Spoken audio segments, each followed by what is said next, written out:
엄마는 새벽 5시에 눈을 떴습니다. 차가운 콘크리트 바닥에 깔린 박스가 온기를 지켜주지 못했고 몸은 밤새 추위에 떨었죠. 도시의 한 지역 근처 폐건물 뒤편 골목, 그녀가 12년째 머무는 곳이었습니다. 현숙은 낡은 회색 점퍼에 지퍼를 목까지 끌어올리고 손수레를 끌며 골목을 빠져나왔어요.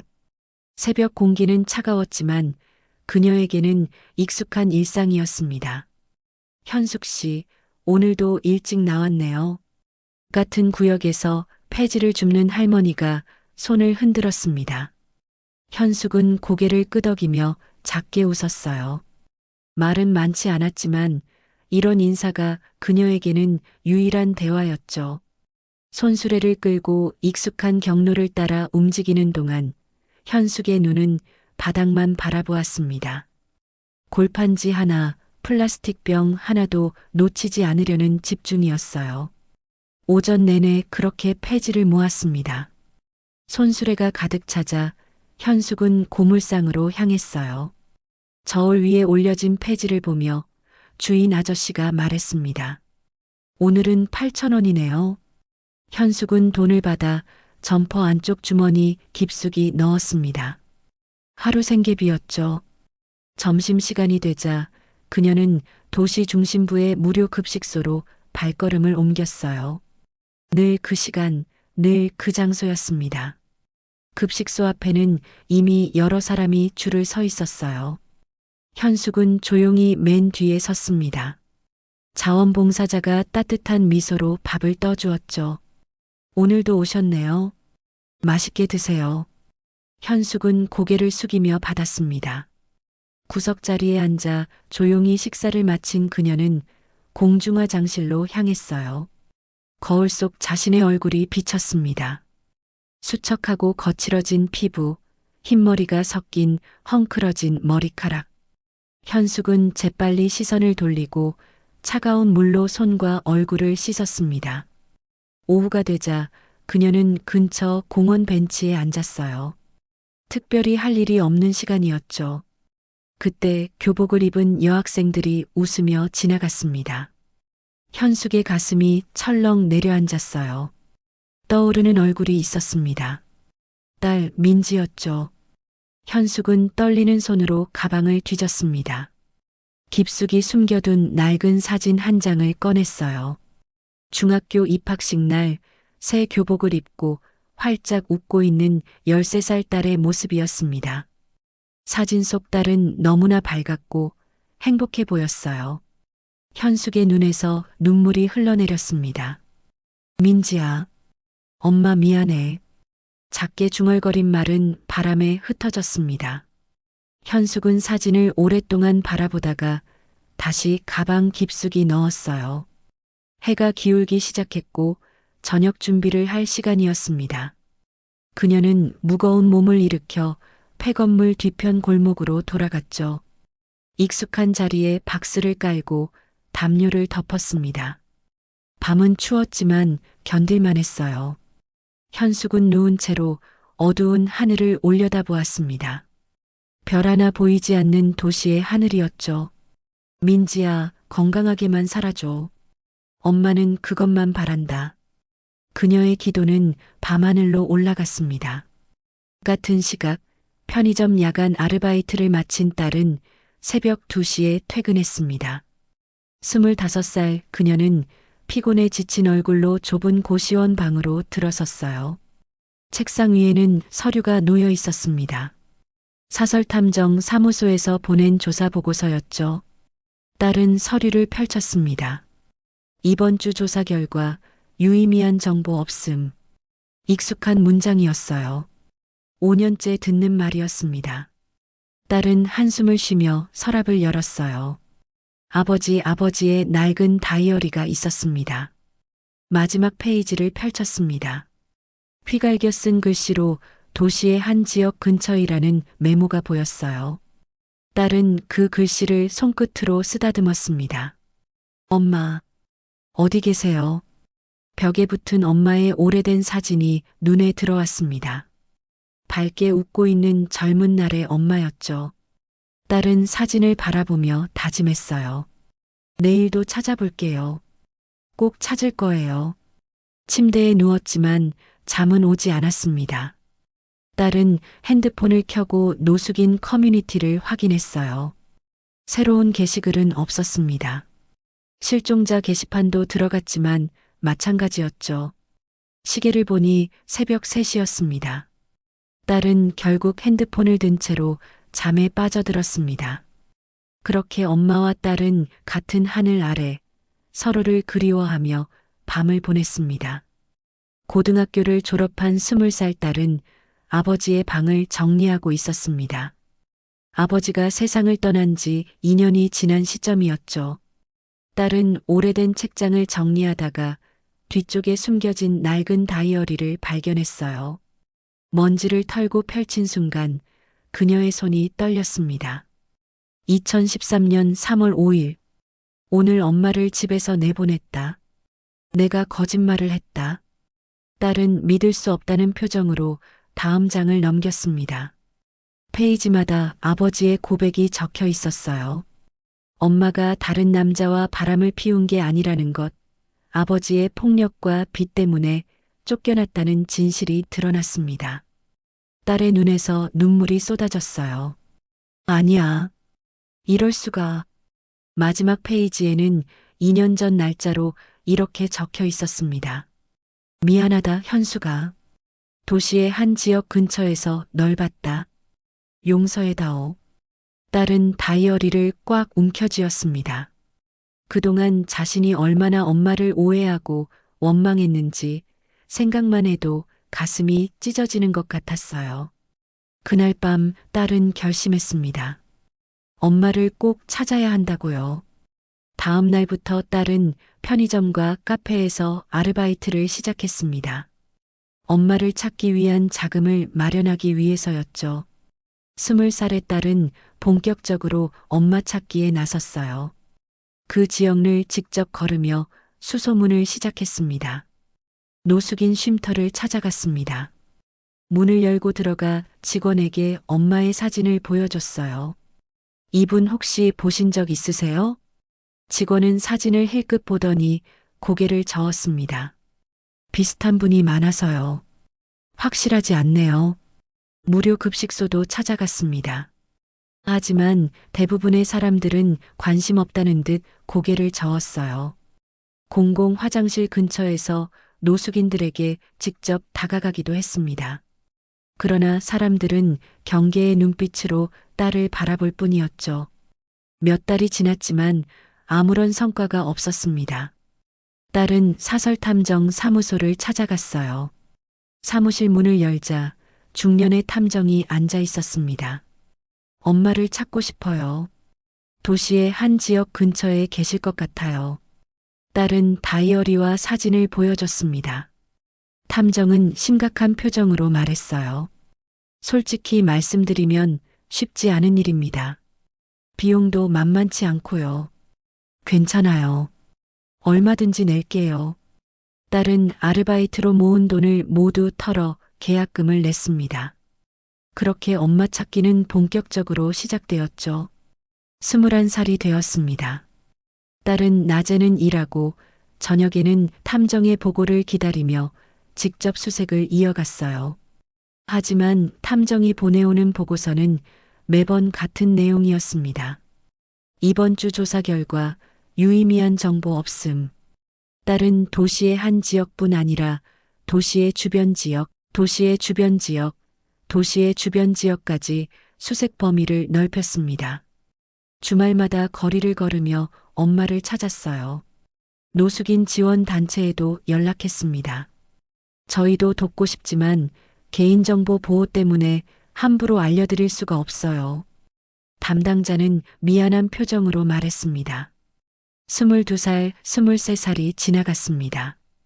3년이 흘렀지만 엄마의 행방은 오리무중이었어요.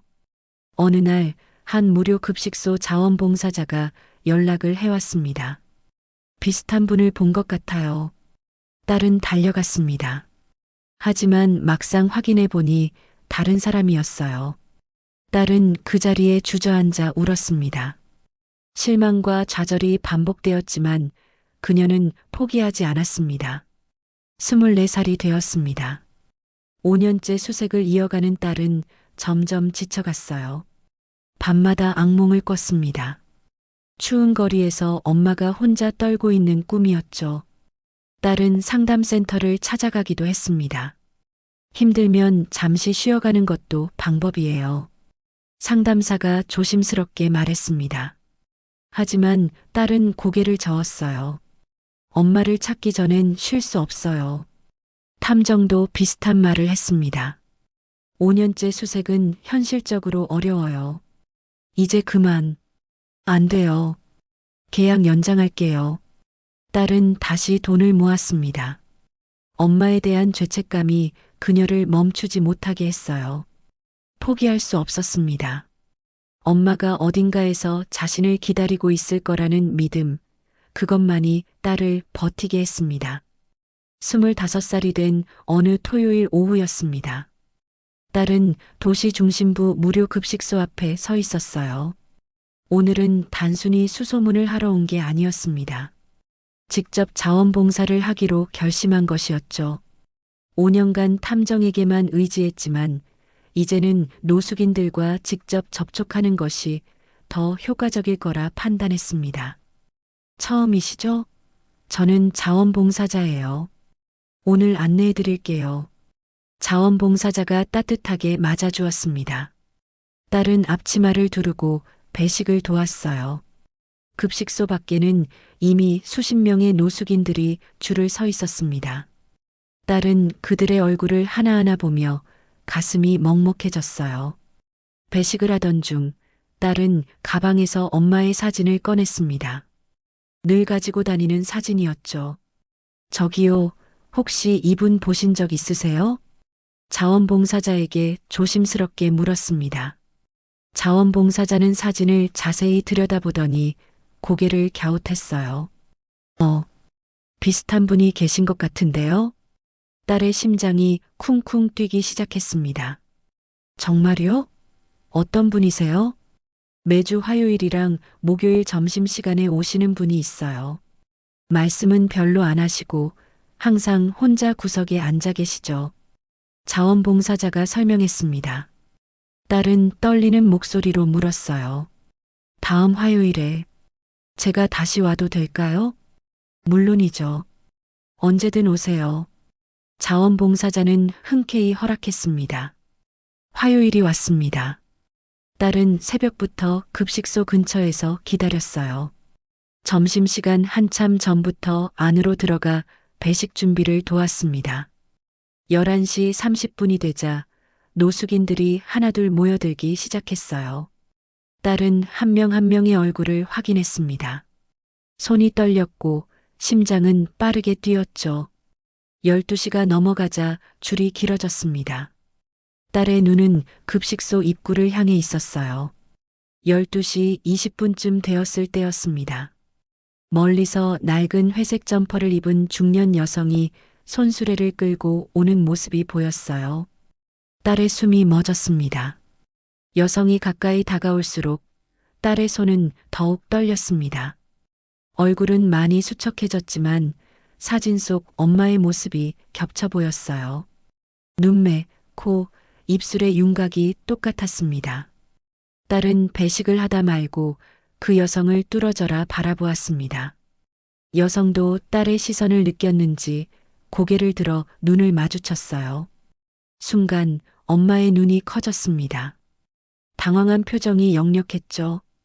현숙은 재빨리 고개를 돌리고 줄에서 빠져나가려 했습니다. 잠깐만요. 딸은 앞치마를 벗어던지고 급식소 밖으로 뛰쳐나갔습니다.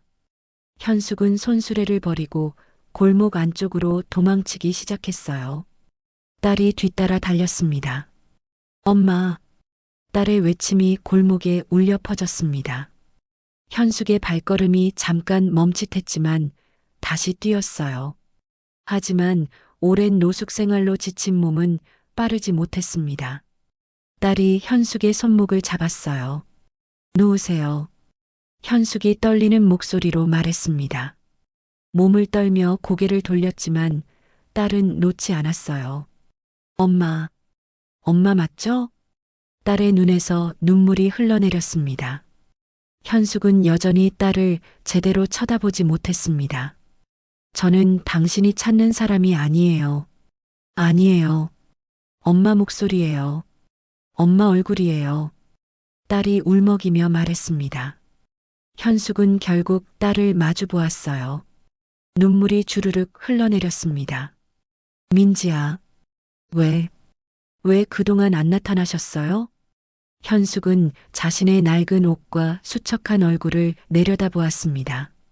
이런 모습 보이기 싫었어. 두 사람은 골목 한편에 주저앉았습니다. 12년간 쌓인 그리움과 미안함이 눈물로 쏟아졌어요. 자원봉사자가 이 광경을 보고 다가왔습니다. 사무실에서 이야기하세요. 제가 자리를 비워드릴게요. 자원봉사자는 조용히 사무실 문을 열어주고 나갔습니다.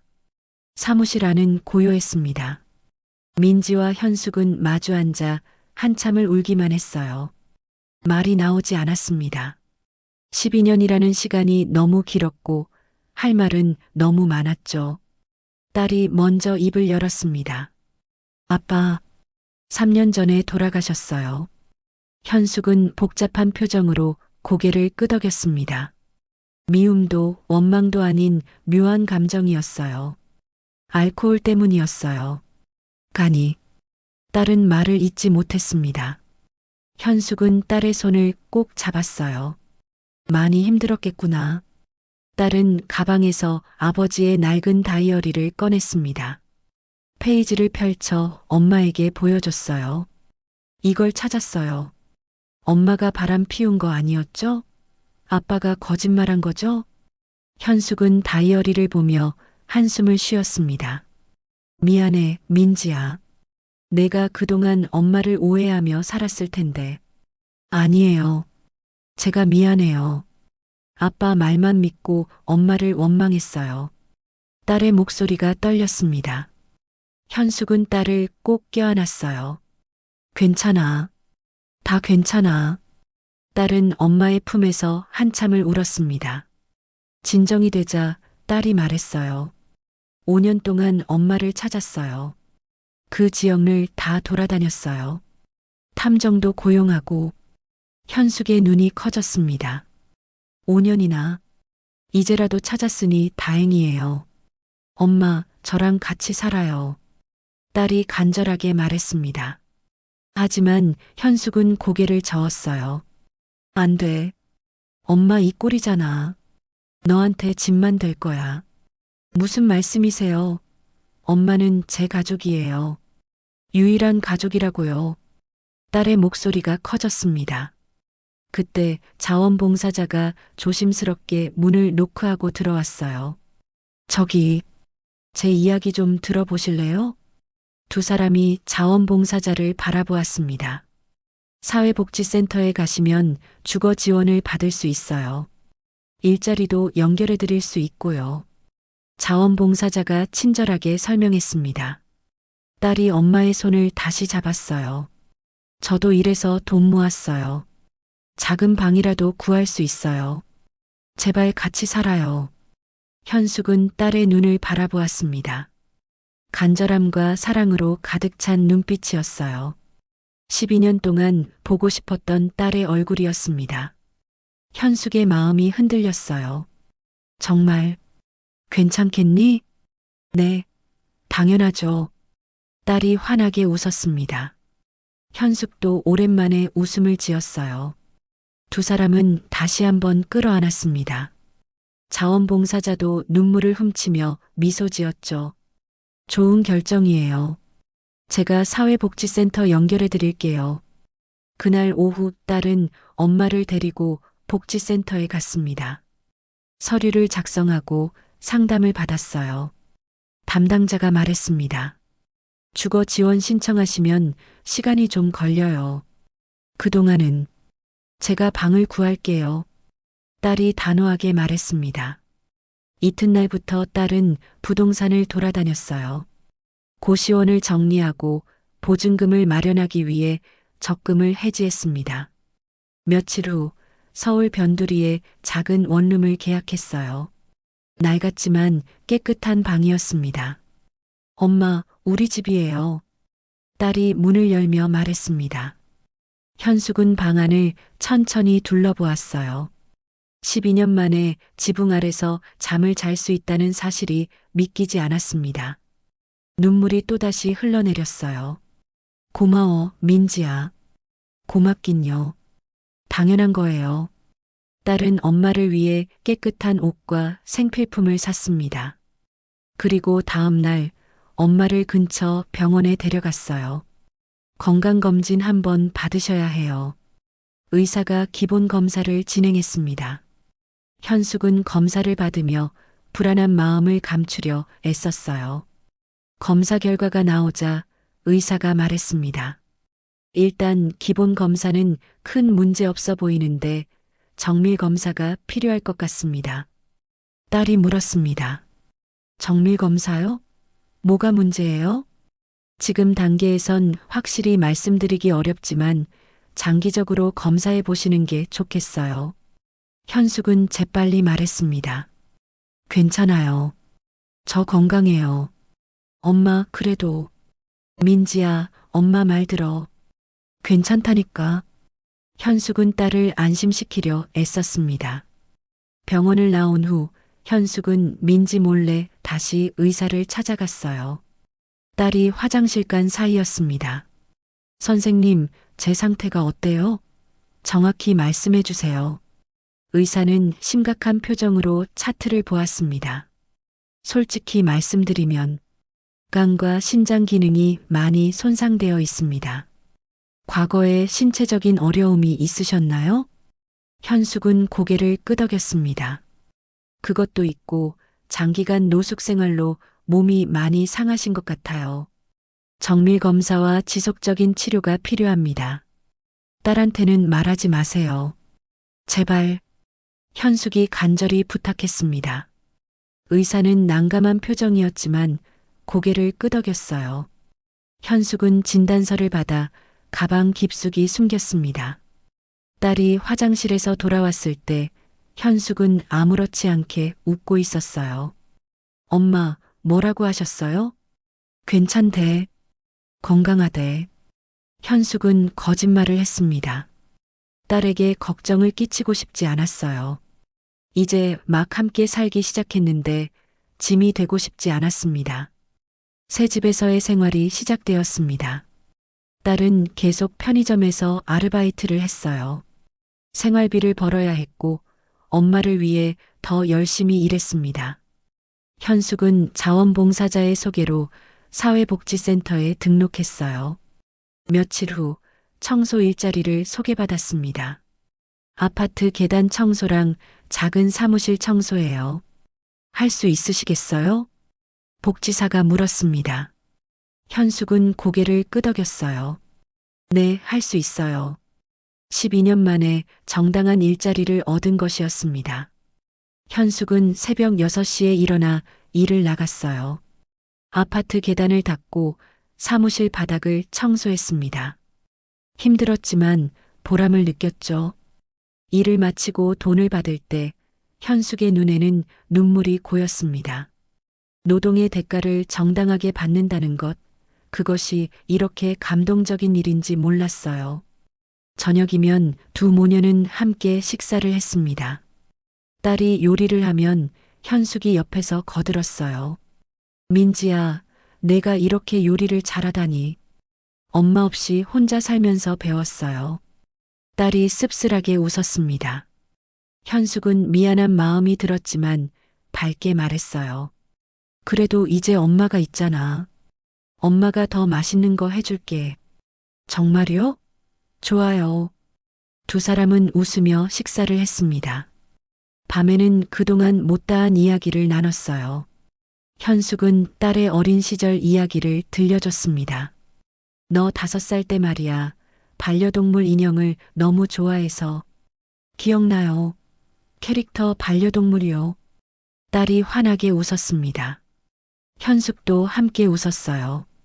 행복한 시간이었습니다. 하지만 현숙의 몸은 점점 나빠지고 있었어요. 가끔 숨이 차고 기침이 심해졌습니다. 현숙은 민지 앞에서 애써 참았어요. 밤에 딸이 잠든 후에야 화장실로 가서 기침을 했습니다. 기침이 심했지만 현숙은 아무 말도 하지 않았어요. 어느 날 밤이었습니다. 딸이 깊이 잠든 사이 현숙은 화장실에서 또다시 기침을 하며 힘들어했어요. 휴지로 입을 닦으며 현숙은 거울 속 자신을 바라보았습니다. 수척해진 얼굴, 창백한 피부, 자신의 시한부 상황을 너무나 잘 알고 있었어요. 민지야, 미안해. 하지만 엄마는 내가 혼자서도 살 수 있게 준비시켜야 해. 현숙은 작게 중얼거렸습니다. 남은 시간 동안 딸을 위해 무엇을 해줄 수 있을지 고민했어요. 다음 날 아침 현숙이 말했습니다. 민지야, 너 검정고시 준비해봐. 네, 검정고시요? 응, 대학도 가고 엄마가 도와줄게. 딸은 놀란 표정이었습니다. 하지만 돈도 많이 들고 괜찮아. 엄마가 더 열심히 일할게. 넌 공부만 해. 현숙의 눈빛은 단호했습니다. 딸은 엄마의 마음을 알았기에 고개를 끄덕였어요. 알겠어요, 엄마. 열심히 할게요. 그날부터 딸은 아르바이트를 줄이고 검정고시를 준비했습니다. 현숙은 딸이 공부하는 모습을 흐뭇하게 바라보았어요. 자신이 해주지 못한 것들을 이제라도 지원할 수 있어 행복했습니다. 하지만 현숙의 몸은 날로 악화되고 있었어요.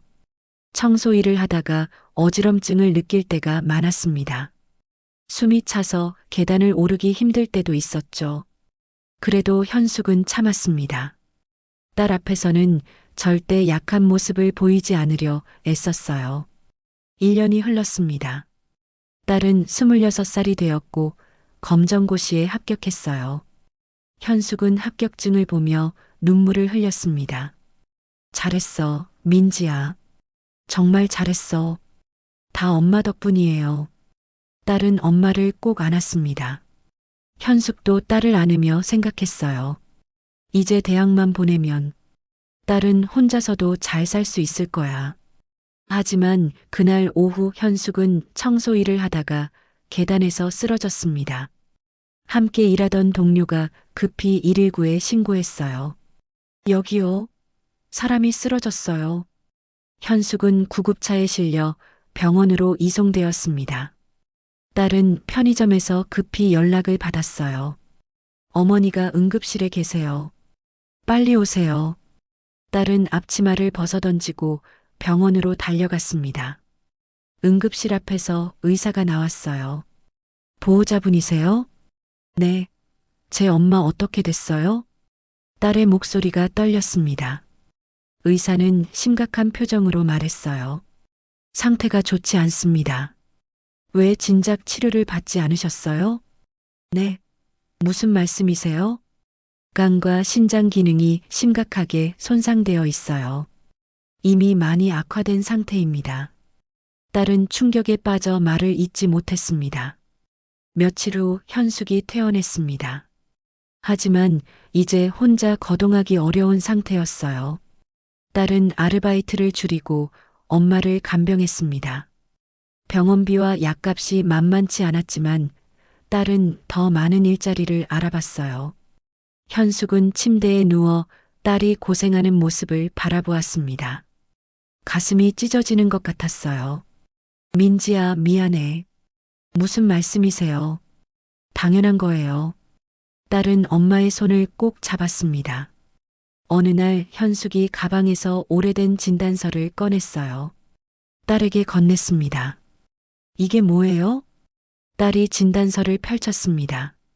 날짜를 보는 순간 딸의 손이 떨렸어요. 3년 전 날짜였습니다. 엄마, 이게 미안해. 숨겼어. 현숙의 목소리가 떨렸습니다. 딸은 진단서를 읽으며 울음을 터뜨렸어요. 이미 3년 전부터 심각한 상태였다는 내용이었습니다. 왜 말 안 하셨어요? 너한테 짐이 되고 싶지 않았어.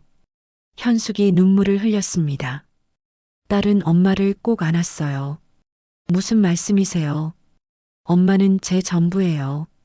민지야, 엄마는 말이야. 너랑 함께한 2, 3년이 인생에서 가장 행복한 시간이었어. 현숙이 딸의 머리를 쓰다듬었습니다. 엄마, 이제 너는 혼자서도 잘 살 수 있을 것 같아. 그래서 엄마는 안심이야. 안 돼요. 엄마는 계속 저랑 함께 계셔야 해요. 딸이 울부짖었습니다. 하지만 현숙의 상태는 날로 악화되었어요. 몇 달이 지났습니다. 딸은 28살이 되었어요.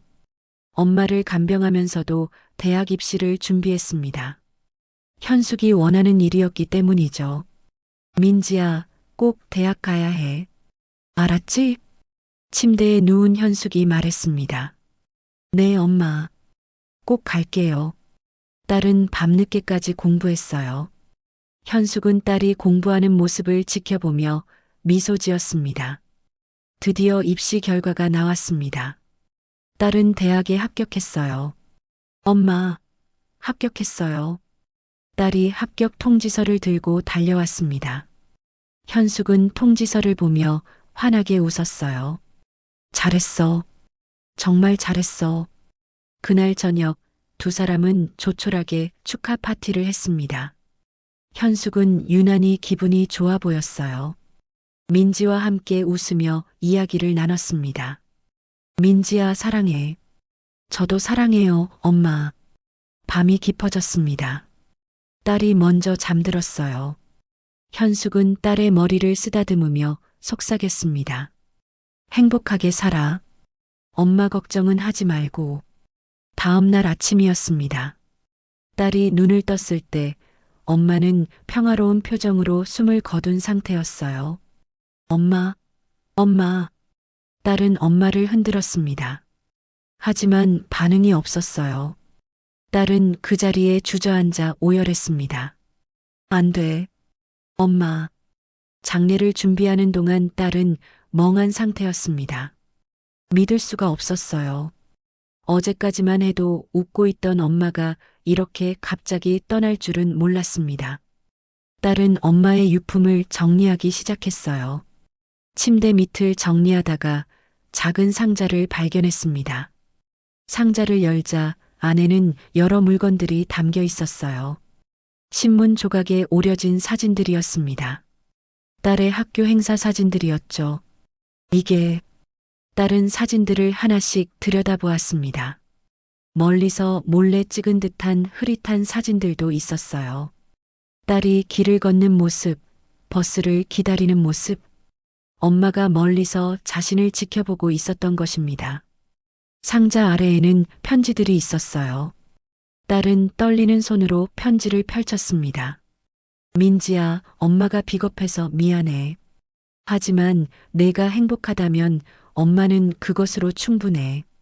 딸의 눈에서 눈물이 쏟아졌습니다. 다음 편지를 읽었어요. 언젠가 내가 진실을 알게 되면 부디 엄마를 용서해줘. 그리고 엄마 걱정은 하지 마. 딸은 편지를 가슴에 안았습니다.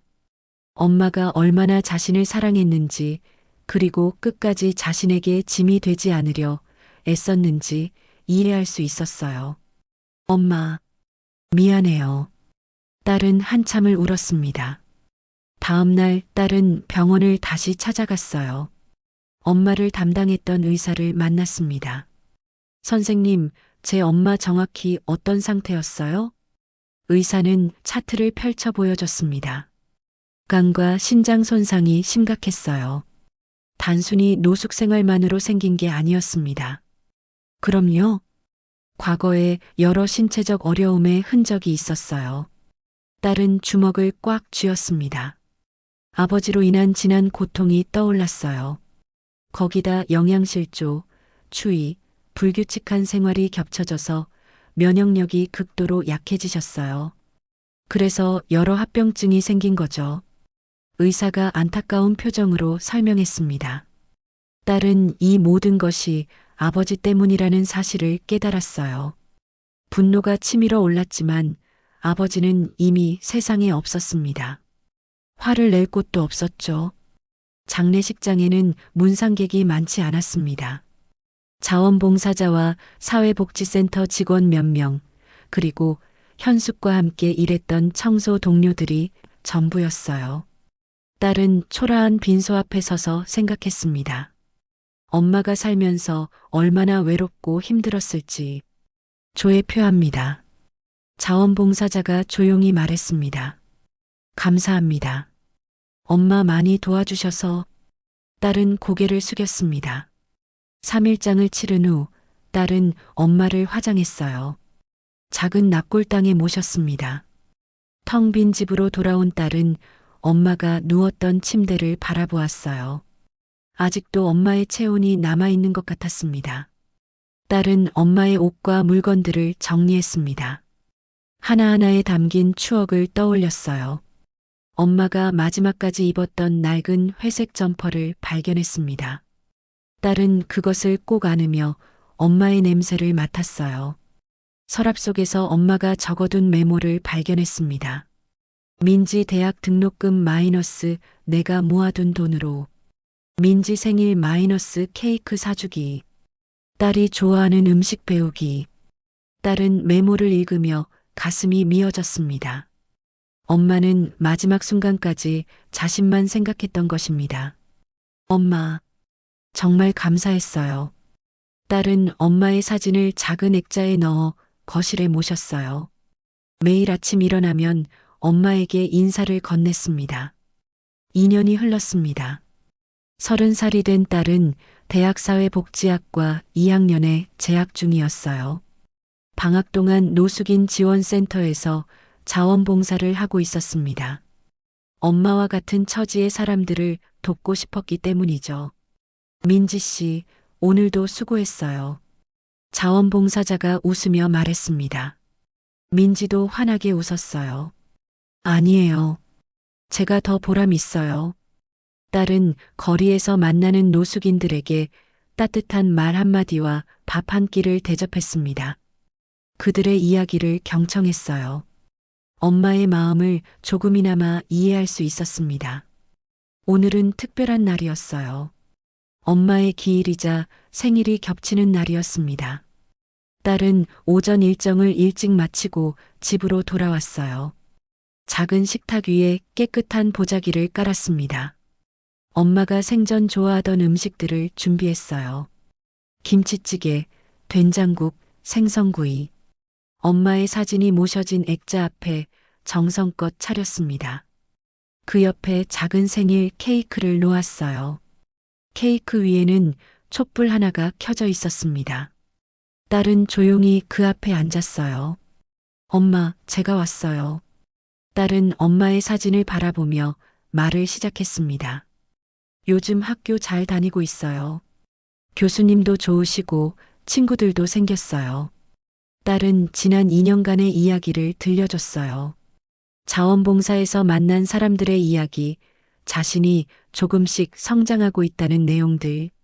엄마 덕분에 다시 살아갈 힘을 얻었어요. 이제 저도 다른 사람들에게 그 힘을 나눠주고 싶어요. 딸의 눈에 눈물이 고였습니다. 엄마, 미안해요. 더 일찍 찾지 못해서, 아빠 말을 믿어서, 정말 미안해요. 눈물이 주르륵 흘러내렸어요. 하지만 엄마랑 함께한 3년은 제 인생에서 가장 소중한 시간이었어요. 정말이에요. 딸은 촛불을 바라보았습니다. 엄마, 하늘에서 편안하시죠? 저 행복하게 사는 모습 보고 계시죠? 딸은 조용히 생일 축하 노래를 불렀습니다.